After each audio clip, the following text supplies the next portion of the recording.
ជំរាបសួរនិងសូមគោរពដល់ពុកម៉ែបងប្អូនទាំងអស់គ្នាដែលចូលមកកាន់ Channel របស់ Admin ដើម្បីទស្សនាវីដេអូតម្រុយឆ្នោតខ្មែរសម្រាប់ថ្ងៃទី3ខែ4ឆ្នាំ2025សម្រាប់វេលាម៉ោង1ម៉ោង3និងម៉ោង6ដូច្នេះកុំបង្អង់យូរសូមពុកម៉ែបងប្អូនកលេចមកមើលតម្រុយ2លេខតម្រុយ2លេខ Admin គឺមានលេខ74 79 91 92សម្រាប់ប៉ះ ABCD បន្តមកគឺខ្ទង់ O ខ្ទង់ O Admin គឺ O នៅខ្ទង់7ខ្ទង់9សម្រាប់ប៉ះ ABCD ដូចគ្នាបន្តមកគឺលេខពិសេសAdmin គឺមានលេខ388គុណ902គុណនិង362គុណដែលលេខទាំងអស់នេះសុទ្ធសឹងតែជាលេខដែលមានសង្ឃឹមថានឹងចេញខ្ពស់សម្រាប់ថ្ងៃនេះអរគុណពុកម៉ែបងប្អូនទាំងអស់គ្នាដែលបានទស្សនាវីដេអូនេះពីដើមរហូតដល់ចប់ក៏ជូនពរពុកម៉ែបងប្អូនទាំងអស់គ្នាធ្វើការសងសំណាននៅថ្ងៃថ្មី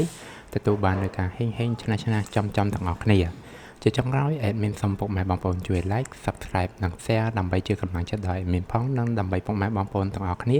ទទួលបាននូវវីដេអូថ្មីបានឆាប់រហ័សផងដែរដូច្នេះ Admin សូមជម្រាបលានិងជួបគ្នានៅវីដេអូក្រោយ